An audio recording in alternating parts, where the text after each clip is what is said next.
pu chairman kan president zom tak pu la lian sota leader le chief ministerial candidate zom tak pu la du ma tin working president zom tak pu ke sab tanga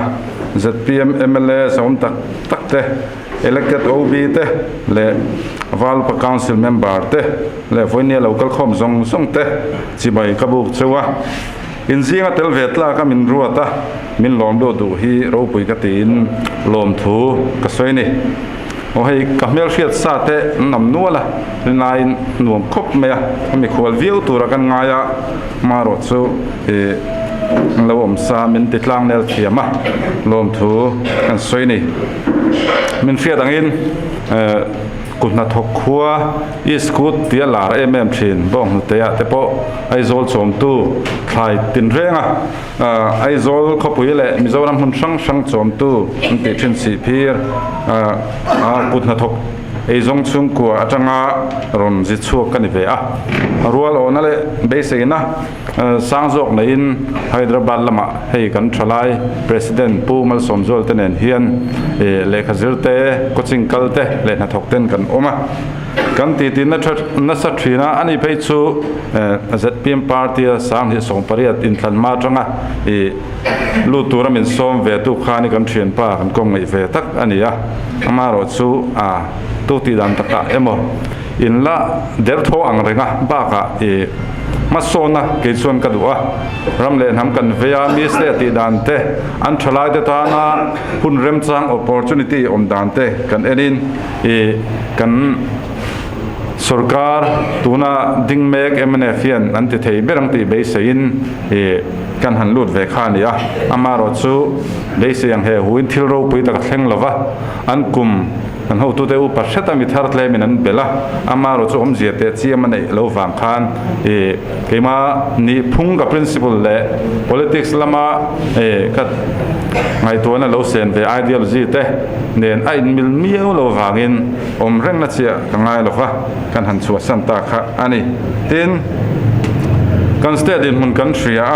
nia kama mi khan soya anti thei to chu sarkar kal ta chuan kum som thum panga chung khan anti ni amaro chu kan din mun country asum soi chuak thei ain sum tho chuada min ko mu thei kan mamawa tuna hian enga ma mei hian kan len to dal lawa infrastructure kan te kong te kol phetha te le thil dang danga hian health infrastructure te po kan la nu fuma mizoram hian theina tam tak kan neya National Institute of Solar Energy hian a study report ata lan dan chuan solar power ringot point megawatt sang ko le pakua kan siam chuak thei tin hydropower tui kan lui tui manga power kan siam chuat hi megawatt sang thum zaruk sam ruk pathum velania engchen nge kan zuk explore to kan man tang kai do kan chit to ti chu voinen kan sevek o me achaber turangai tui real hydro project te po compensation vain khatikop khan ahlam zui chwa atopa an kan hong thei ram khani chuwan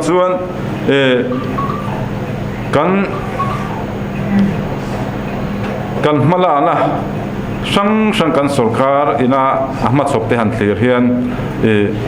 nuai som thur tham nuai som panga pola thling lo te heti khop me kan beta hi khoi lai mo chuan mai thel lian tak ti fu lo tan lian tak chu au mani ti a chiang reng o me tin emene sarkari kum thum le chan ve mande chak tak mi pui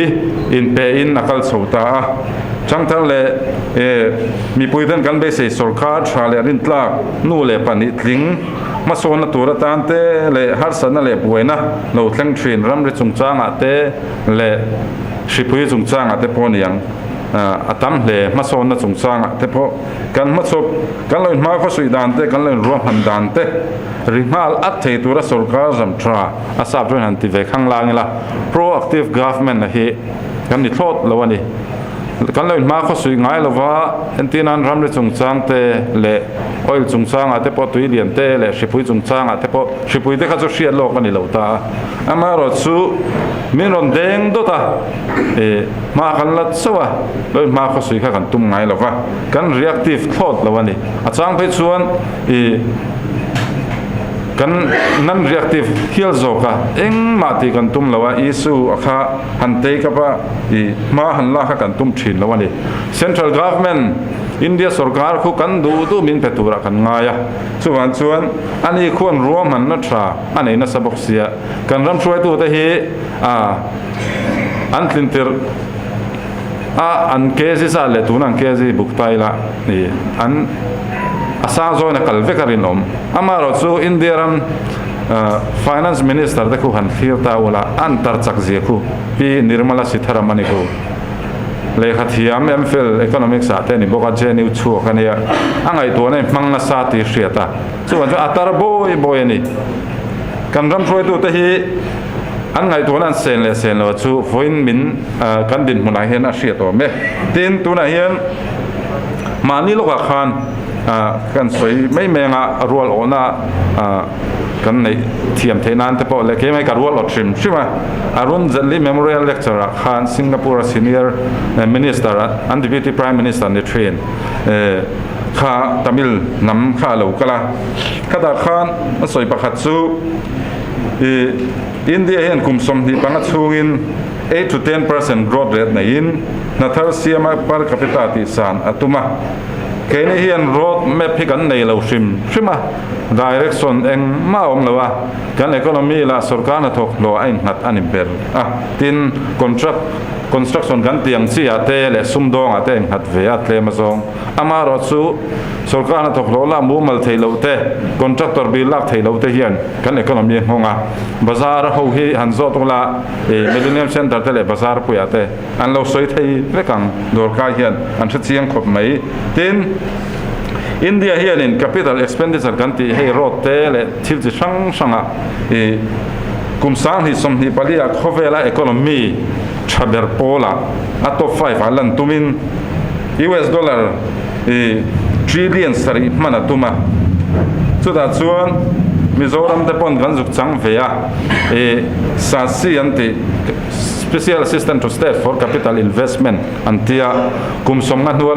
lon chamin ti pu berina kumsongan huwa India don to ti asiat heilem tia granite mana an mang popate hi afu lo katia apung lo mani sela engwangin nge lon ang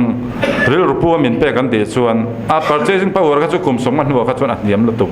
amaro chu lon ang mingpu min pe na sana kha mo kan revenue expenditure airal mai me kan man khan lo wang ani mai chuan khatia khan roadling thil tak ama asset siam ina arul le thei tur kha ngai to nei om lo community hall te phulem pha te hian khalo na kha arul dong lo chiang lo tukani chuan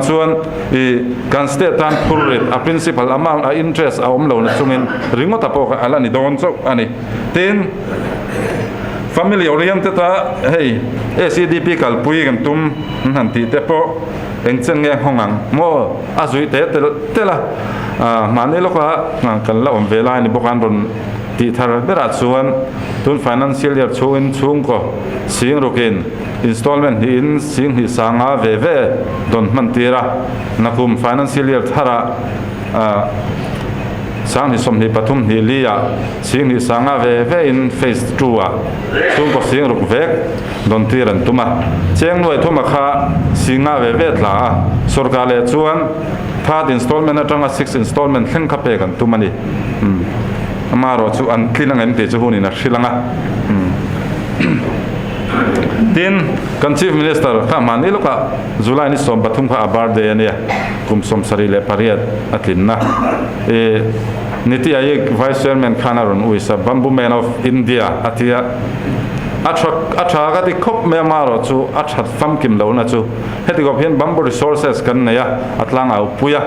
kan thian pa len po kan muwa darkar chan ve hun min pe ya an ti puya kapu bamboo chung chang ngai tu nei senga malakin tum kan resources nei te man chang kai tu mi thakop mai amaro chu intellectual circle kan ti mi thiam ho angai na hrim mi van tlang chung ho hian an pom thei lo na chu heti khop hian mau resources kan nei thasa a enga tinga chidang dangan ti chenik katia o alok lei ne pheng te chu atia achi thara han chok luwa han hardening vela han supply kha atui puichin ani mela e ama khan bamboo wal bamboo congress ate po khala ka hriat lu ka hrianom lo te ti mai box ya keinin a bamboo timber te kan thlang luka bangladesh a textile lam garment industry factory lian pui mo thom no kan tiang chi khatiang siam kha an oma saria te kan mau te a that kan han ringa singapore Taiwan University pakhada kan thon nge sampul hi a than ti khop maya ayan hemi ala zai bamboo zai hi an la chuaka amaro chu technology te hau taka congress sarkar lai khana nia e chung de po chu kan ho tu dan ram ti chuan kan la chu zui thei tura ngai la technology man te khol man te tawa amaro chu university to university anga kan indor thei chuan sarkar thara kan bamboo resources ai kan mang chang khai thei ka ringa e ha helom lai ka sia tin kong tin renga tun lai kho vela thang thar ten ma sona ngai vena ma sona digle tlo sustainability anti kha economic ka te environment ate social ate mo hetianga hian ngai tuan seng na sa hle chumi kong chu kan sarkar shon me kina zoem ti kan ria thei dan tur chu pakhana chuan economic activity kan nei sanga SEDP hian pathianam chu voi kha chu ti sang mai thei an pek phal chuan amaro chu pek phal lo chuan mo thlona dona ni tho chuan an ngai lowa peng na chang ria lo chuan o nga thak ang zar khani dona kan par capita income ati sang don lo shima tin NHID sialin heti khop hian road infrastructure an ron ma kan state en lo tho puya a thatur te po ma lo lak ve om ani lain kan lui te kan ramngo te kongsira kan ramngo duam tak te tin kan lui te heti khop hian an suwa sama kan ui pui tu lian thira enga tinge niang o katia hei hi thalai te bi takin lekha thiam ten mo kan generation te anianga kan huai chi e kum som thum huai lam te thlengpon an vei to ni chu kan ngai tu na huai tu alo om sela tin kan zirna tele healthcare kan din munten hian mo enge kan thlenchin kan sarkar hian masona digle tho mi pui ta himna tur limna tur te hi a thlen zo em ti chu healthcare bill kan lak theilo tang hian achiang ome tin na chungchanga te po sarkar na chu thala den an be se te chiam lo amaro chu sarkar na ni lo na dang tho tur employment hi kan sarkar na hoi lo sim ta hi thala den e kan thathiam theilowa tin bu thar te po kan soi thin takna ke bu in to del ai chun bu leina nei hi ka du zo ka tunai ko vela self sufficiency ni lovin self reliance mani tho chu in chom zo ti kha an kalpui to zo ka chu wan chun bu in to del ti te chu soi loila thain ka sia ajan chu a thar chuana mana cost of production khat to me ya uta punjab te haryana ten kan le lo lawin an thar teu a chu wan chuan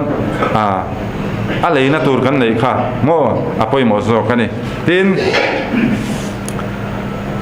farmer te lo nei tu huan siam te har san na hi ni kabula te bonon sei ve thina a bui thla kan hi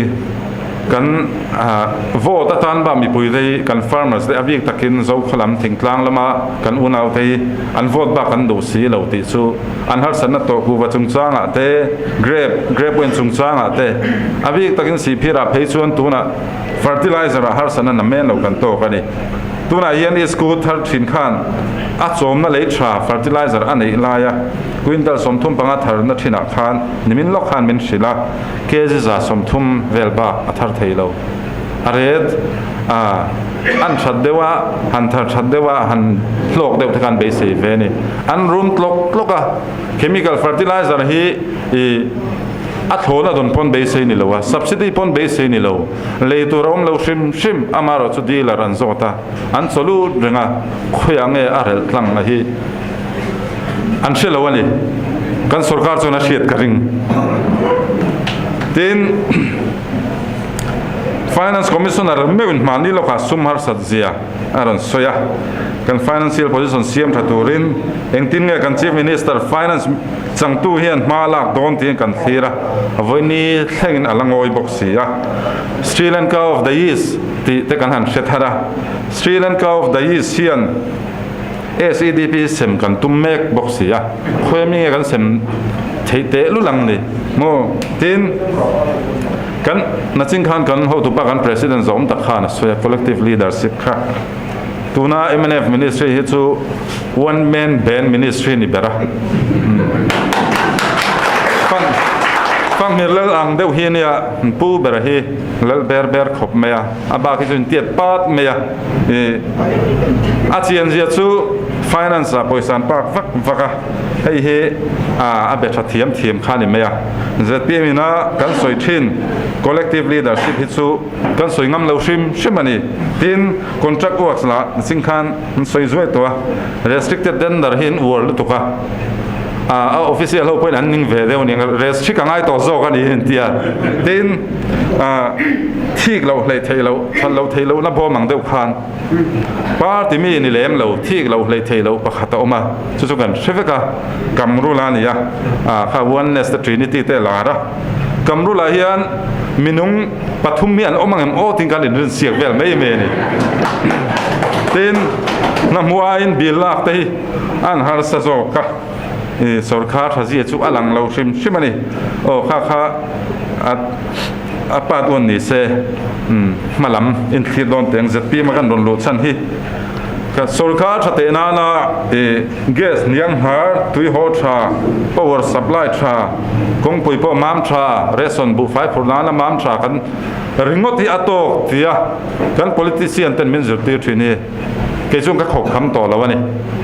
chang thar te le khathiam te pon an khok khang to lawani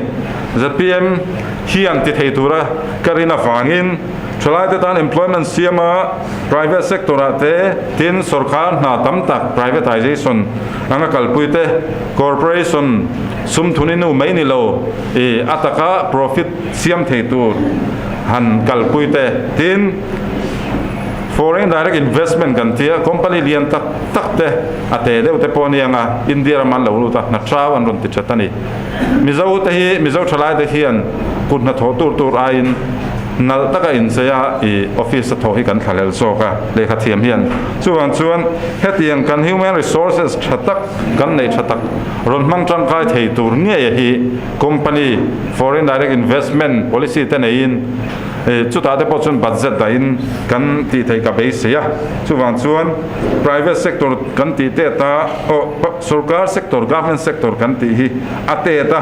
private sector alen ma lo chuan kan ram hi eng roi kan ang don lo ni sarkari afan lei thei to lo ti kan show me tin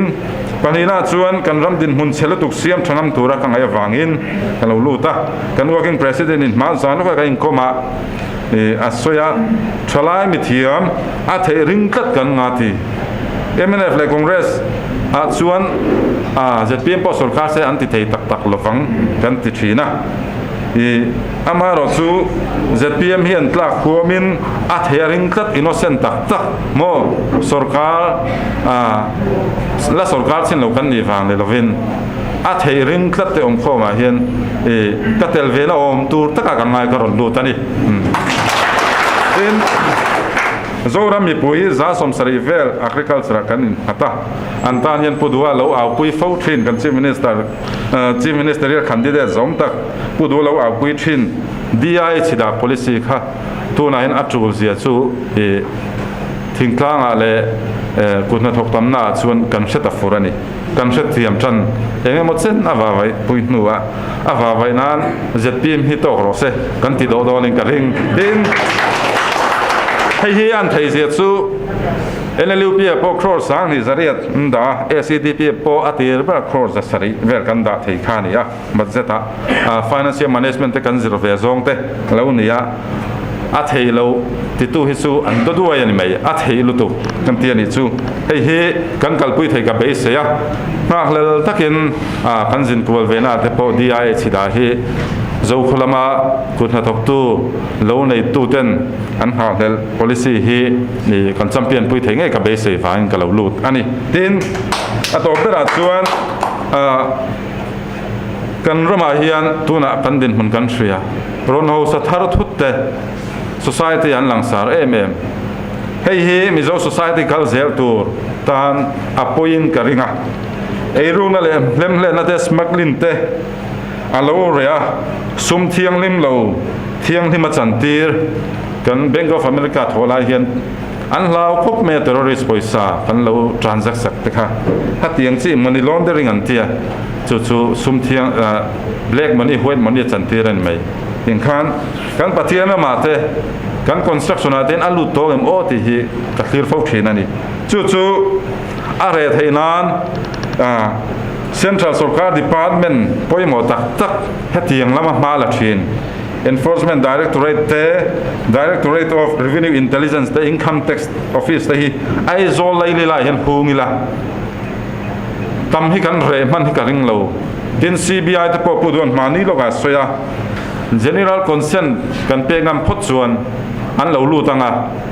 kan ram hi chu Christian ram chanchin thashil tlakin kan ram le nam hi awm chho thei ka be se ni chu sual ngai dam te chu thatelul mai amaro chu Davida sulat lu uirenu laka afa asual chu pathianin asual simin ngai dam ma se asual thil ti kha chu anwai bo tho ni kha chuan ZPM hian sual thil ti kha chu kan wai bo tho ngai kan ngai dam ani pon ka ti ni chu tin soitur dang tam tak po amaro chu kha du tok don tai la ato bera chuan ZPM tana pathian hun tiam thleng tura ka ti te tok ti turin kalau luta politics jin kong lotling tak kan zo ho ka dei se ni kalome